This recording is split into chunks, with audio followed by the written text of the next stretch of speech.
Welcome back, everyone, wherever you are in this wide Zoomiverse that we inhabit these days. I'm Martin Moodie, the founder and chairman of the Moodie Davitt Report, speaking to you from Hong Kong tonight, quite late here in Hong Kong.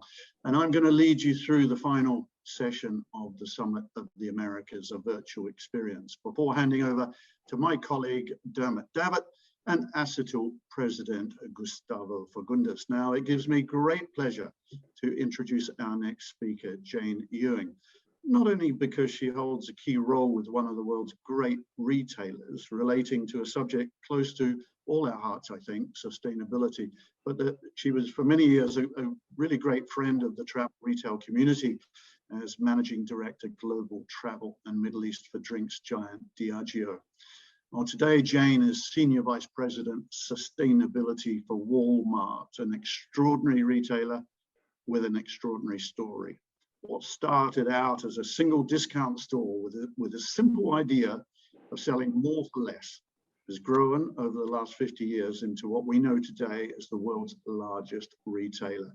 Each week, I was reading some statistics just a few moments ago, approximately 220 million customers and members visit approximately 10,500 stores and clubs under 48 banners in 24 countries and e-commerce websites. An extraordinary story. There's not just a fiscal story. Importantly, Walmart continues to be a leader in sustainability, in corporate philanthropy and employment opportunity. And Jane leads Walmart's sustainability team and efforts. And they prioritize people and the planet by aiming to source responsibly, sell products, restore natural resources, and reduce waste and emissions. So Jane, currently in Washington, D.C., I believe. Lovely to have you with us. So great to see you again, Martin. It's really brilliant to meet, and I hope we can do that face-to-face sooner rather than later, not just virtually. But Jane, to set the scene, I was reading some really powerful remarks from Walmart President and CEO Doug McMillon in the 2020 Walmart Environmental, Social and Governance Report. Very powerful document. And he made a very telling point. He said, and I quote, "There are a lot of stereotypes out there about Walmart.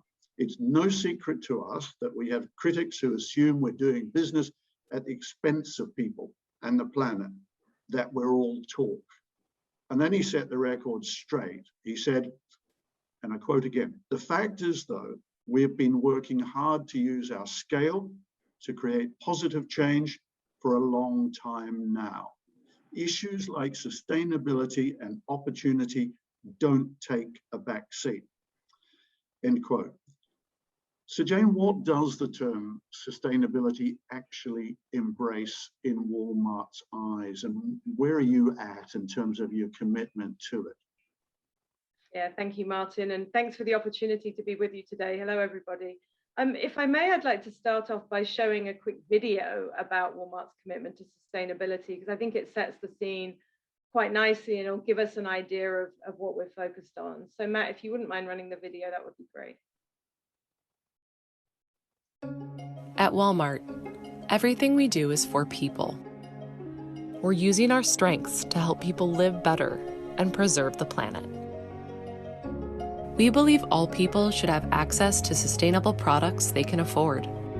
That's why we're committed to improving the sustainability of key commodities by 2025.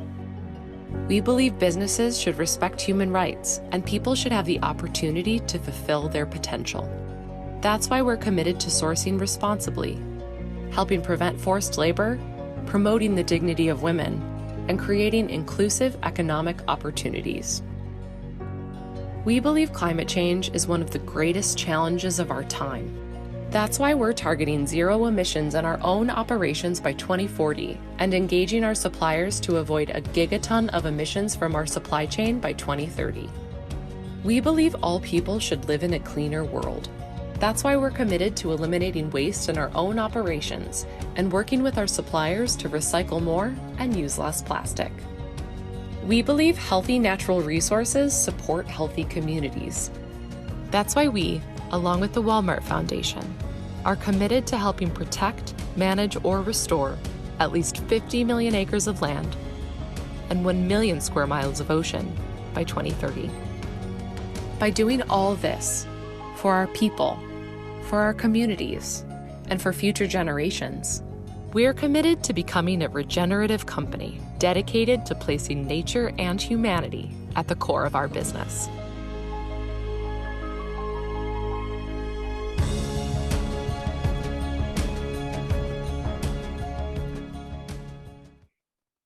So Martin, I hope that gives you a little bit of a feel for what we're up to. It's been a journey we've been on for over 15 years, but those new commitments were from the back end of 2020. And today we source over $11 billion of product from diverse suppliers. We divert over 80% of our waste from landfills and incineration around the world. And we have over 30% of our operations now powered with renewable energy. And we've upgraded our science-based emissions reduction target to the highest level. So that's now at 1.5 degree level of ambition. And we've been part of the CDP, the Climate Disclosure Project A-list for the last couple of years. So, some good progress, but we know a lot more needs to be done. You all know as well as I do. I mean, we see it every day, the impact of what we've been doing on the environment, resource-heavy farming, overfishing, some of the encroachment of civilization on animal habitats. Some would argue, that's the reason we've had COVID. Diverse rainforests, the impact there, and really that this balance of our ecosystems has become more unstable. So we really have to take action. These ecosystems are changing, and we know that as a society, we're not doing enough. We're doing irreversible damage to our planet. So really, sustainability as we've known it is not enough anymore. We've got to go beyond how it's understood and practiced today. And I think you saw in the video Doug talking about that. Yeah, our CEO Doug has raised our ambition by setting us on this path to becoming a regenerative company. So this idea that we are committed to restoring, renewing, replenishing, in addition to conserving. So there's multiple things that means, but it will mean things like how do we adopt regenerative practices in agriculture, in the products we buy, forest and fishery management, and then also advancing prosperity and equity for our customers and our associates and all people who participate along the supply chain. And then it means eliminating waste, not just in our stores and our clubs, but all along the product chain. So that's a bit of a long answer, Martin, but hopefully that gives you a sense of what we're doing. Well, a long one, but a very important one and a very good one. I took some words out of that film, nature and humanity at the core of our business. So not nice to haves, at the core, a very fundamental, very powerful, I think, very inspiring message. Now, Jane, if we separate the various elements of sustainability, environment and social issues in the supply chain, climate change, and then other issues that you raised there very well, very timely, one about dignity for women and other issues, how, with that menu of urgent burning priorities, how do you prioritize what you can and what you should do?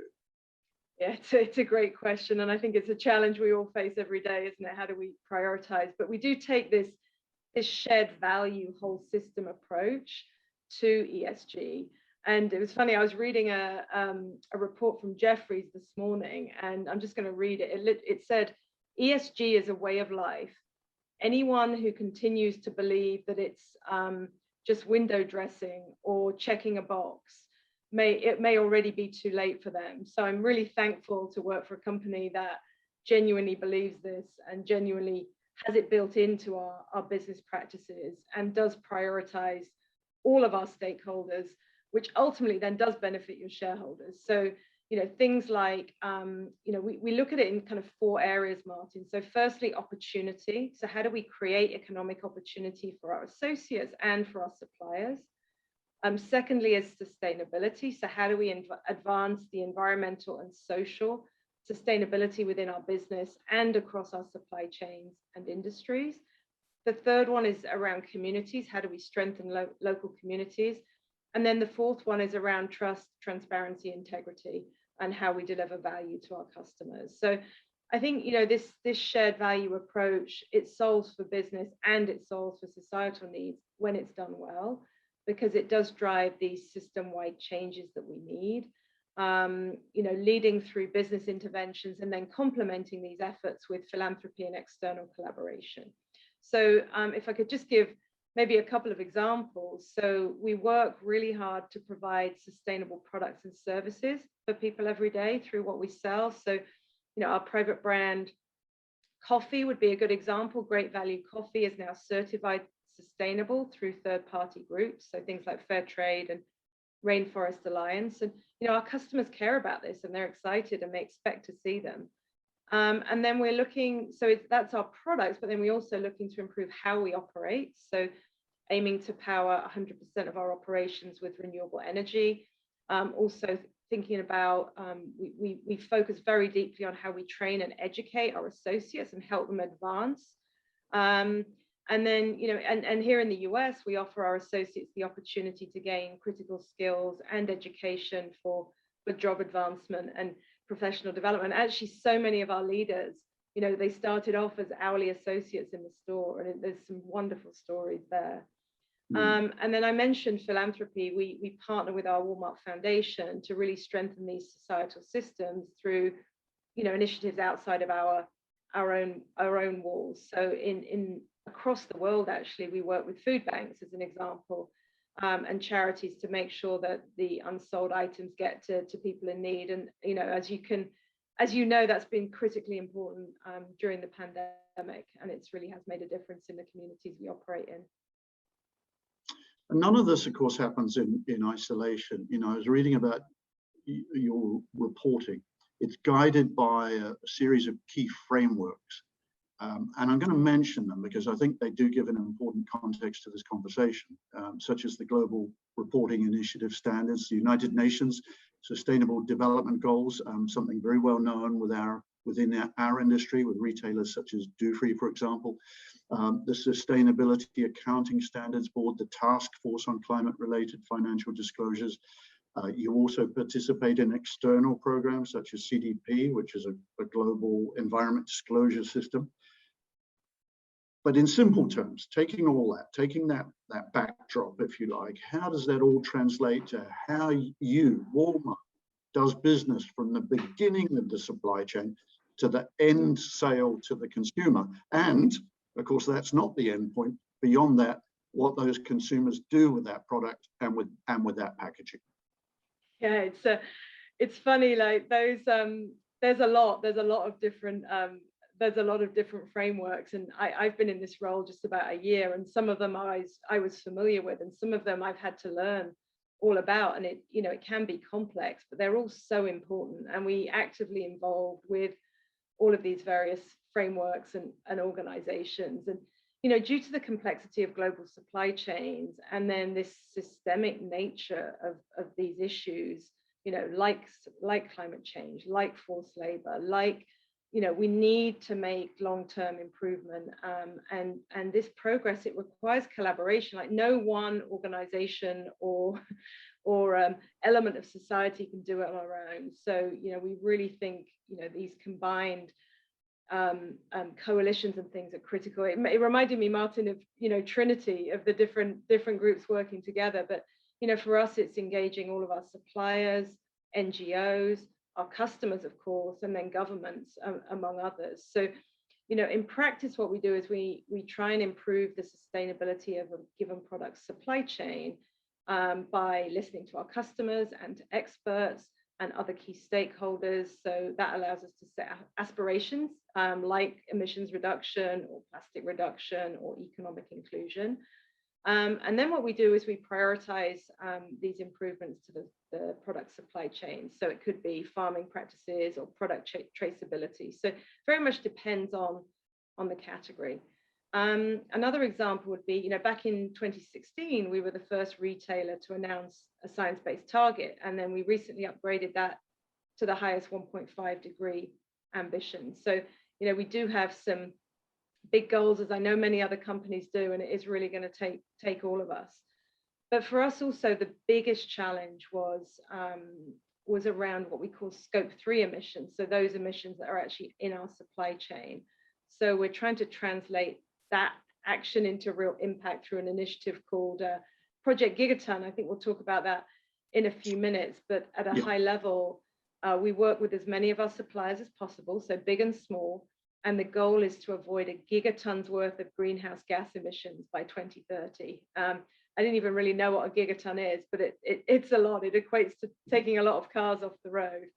And it does sound a lot.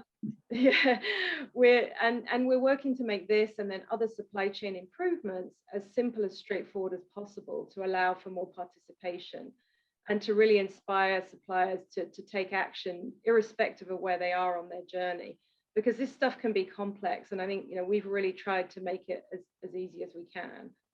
And then Martin, in terms of our customers, they want to feel good about shopping with us. They want to ensure trust and transparency, but of course we have to earn that trust, and you all know that in the travel retail sector. And customers vote with their dollars, and they want action on environmental and social issues, and increasingly so.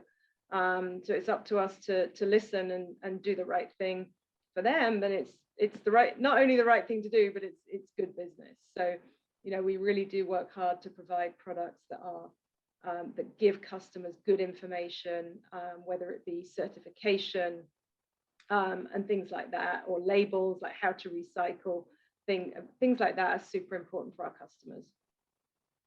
Well, that's really the perfect segue, I think, to my next question. I think, again, it's an important one. Good environmental, social, and corporate governance, or ESG practices, often involve much more cost than doing things less responsibly, as we know. Walmart's long-time purpose, I mentioned it earlier on, has been to save people money. So affordability of food is clearly integral to everything you do and to your success, and especially so in these hard times. So how much tension is there, or is there tension between business for good and business for growth? I think when you get it right, there isn't. Because, as we've just talked about, like, good ESG practices go hand in hand with financial value creation and enhancing customer trust. Yep. So, things like securing future supply are critical for our customers, and they will ensure, if we can do that, we'll be able to ensure that we can manage that value. So if we get it right, we can bring on new products, we can increase productivity, we can reduce costs. So we try and find this intersection between social, environmental issues and the products and services and the operating model of our business. So as I said, if you do it right, the benefits are both meaningful and economical. But it's not always easy to find that intersection, but it is critical to do so. Through effective and economical business practices. And I think, many of our buyers work really hard to keep their prices low for the customers, but they do it in the right way. It can't be false economy. They have to look at the total picture. It's not philanthropy. It's not corporate social responsibility. It's making these practices integral and central to what we do every day. So, when it comes to climate change, for example, efficiency savings have been a real driver. So our investment in energy efficiency, fleet efficiency, renewable energy, they help us deliver on our climate targets, but they're also good for business. So, we've had a great return on investment for operations. So we've got a partnership with GE, and they installed over 1.5 million LED lights several years ago in our physical stores and clubs. And you all know energy is a big cost driver, and that over time has saved more than $100 million over 10 years. So you can literally see the results when you get them right, and I think that helps to engage our business leaders in the importance of this agenda. Yeah, look, I was going to ask you how good ESG practices shape financial value creation, but I think you've answered that to a very great degree. But what within that mission, if you like, are your key goals and targets, and critically, because you talked about your supply partners, how do you both self-check and monitor the practices of, wow, a huge array of partners across your vast supply chain? It's a great question, and it's not necessarily simple, but it's super important, because there's no point setting a goal, right, if you can't measure it. So first of all, we estimate our direct, our indirect, and our partial supply chain emissions. We use the greenhouse gas protocol, and we've been disclosing this for a long time, actually since 2006. So I think it's important to use the tools and the recognized companies that are out there. So as I mentioned before, we also complete the CDP, the Climate Disclosure Project questionnaire. And for any of you who've been involved in that, it's very, very thorough, very intense. I think it runs at over 100 pages of questions that you have to answer and give evidence for, that you are actually doing the right things. And happily, we made the A-list for that. And then, in addition to our own operations, as I mentioned, we have this Project Gigaton initiative to work with our suppliers to take out this gigaton of emissions by 2030. And we asked them to set goals on emissions reductions. And, as I said before, we try and engage them at whatever stage they are on the journey. So we've got some really sophisticated partners, the Nestle's and the Unilevers and Mars and P&G and so on, of this world that are have been on that journey with us for a long time, and they're setting goals in all of these different areas. And then there are others that are just starting out on that journey, and we try and support and help them to get started and then report out on a regular basis. So it allows us to help them identify what's right for them and their business. But it also allows us to hold each other accountable. So they hold us accountable, we hold them accountable. So that's a really big priority and focus for us. And then, as you heard in the video, Martin, we've got the zero emissions in our operations by 2040. And note that it's not net zero, it's zero emissions. Because we're so big, as we went around determining how we were going to do this and partnering with various experts and NGOs, they strongly encourage us to go for zero, because you can kind of pay your way out and get to net zero. But we've decided not to do that. So that's a big goal with a big challenge with over 10,000 operations around the world, but we're absolutely committed to doing it. I mentioned the gigaton of greenhouse gas emissions in the supply chain. And then with the Walmart Foundation, nature is just such a critical component of having a sustainable company and a sustainable world. So this goal to protect, manage, or restore at least 50 million acres of land and 1 million square miles of ocean by 2030 is a big one that we're really excited about. We have a zero waste goal, and we also have a goal to make responsible recruitment standard practice to promote human dignity, and we work hard on that every day. So lots of goals, and there's lots of smaller goals kind of by category underneath that, but we do our best to measure them and make sure we're making progress so that we can actually deliver them. And it is a great mission, and you're taking great strides in delivering on that mission. And then along comes the greatest health scourge for a century, COVID-19, the pandemic. Have the lessons of the pandemic, or have simply the realities of the pandemic, altered in any way your view of sustainability and of that mission and of the pace of that mission? Yeah, it's such a great question. I mean, it's been such a profound impact on all of us, hasn't it? And it's impacted everybody, and whether it be a company, an individual, government, and we've all struggled to cope in many ways. But and the global pandemic, together with the climate crisis and all of the racial equity issues, I mean, it's been this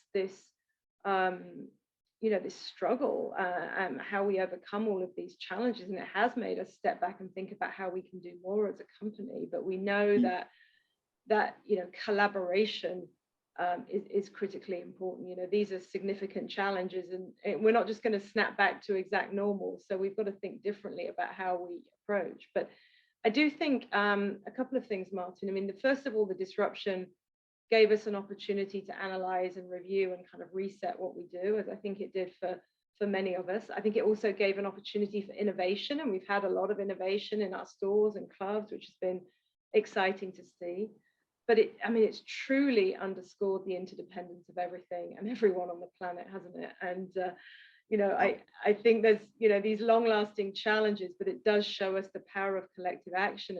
And personally, I came into this role right at the beginning of the pandemic, and frankly, got pulled into some kind of emergency support for our associates in the stores and the clubs, and people weren't directly talking about sustainability, but very quickly that pivoted, very, very quickly, because I think people are starting to understand the impact of what we've done on the planet, to the planet, and how we need to reverse that trend. I mean, it really is a watershed moment, right, in history, where everybody can come together and make the change. So we very quickly pivoted, and that's why we set those bold goals at the end of last year, because we realized we weren't doing enough.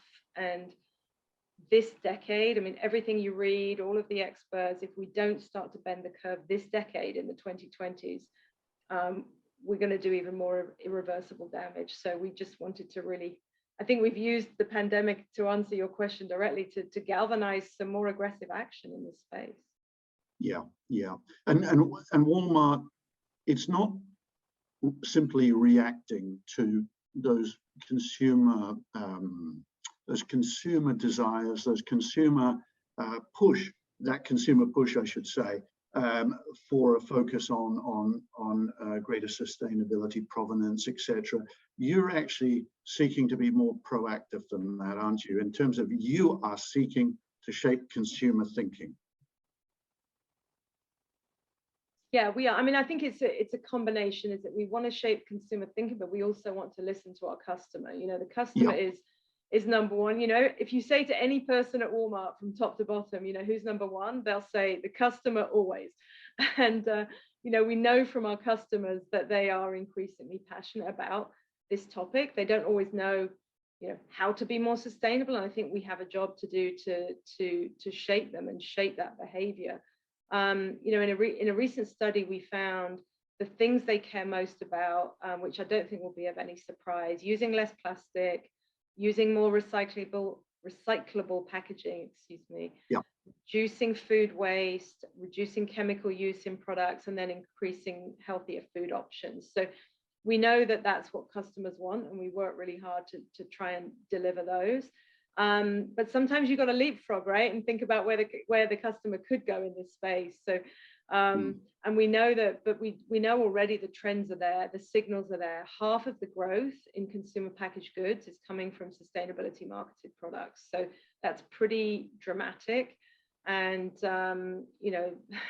it gives us a good signal of this is the direction where we need to go. So we've got to make it easier for customers to understand and help them make the right choices. And whether that's on the pack or at the shelf when they walk up and they're coming through an airport and they walk up and they want to make the right choice, how do we help them do that? Or if they scan the product, is the right information online? So there's a lot of work we can do. So, getting it right will surpass our customers' expectations. And I think it helps, it helps our customers, it helps our business. So how we do that, it will reduce costs along the value chain when we get it right. It will increase supply chain resilience, and it will continue to build transparency and trust. And we've got lots of examples of things that we could talk about in this space, Marta.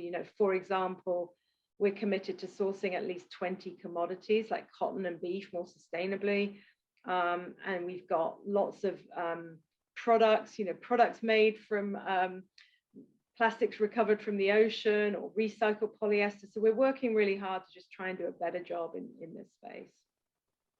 Yeah, I mean, look, it's a massive responsibility, a massive challenge. Just to kind of sum up, if you will, Jane, building on everything you've been saying, how do you see the role of big business and particularly, of course, yours, a big retail business, so immersed in this world of consumables and packaging and the impact of those consumables. Just sum it up in terms of addressing the challenges, the various ones you've mentioned: climate change, depletion of natural resources, waste, inequality. That's a burden, it's a responsibility, but it's also got to be pretty exciting in that by sheer scale, if nothing else, you have a chance to change this world. It is pretty exciting, and I think business has a critical role to play. We all know there's a lot of talk about what role does business play, and the Business Roundtable Declaration about connecting with all having all stakeholders important, not just your shareholders. I think it's a massive if subtle shift that's going to set the direction for businesses for a long time. So I think we have a huge role to play, but we can't do it on our own. And as I said before, it's all about collaboration. I think we have to play a leading role, but we've got to work together with whether it's governments, NGOs, things like that, because no one group can do it themselves. And things like workforce opportunity and racial equity, climate change and sustainable supply chains, they need all of those groups working together. And as we talked about before, customers are keeping score. They don't look the other way, and they're committed to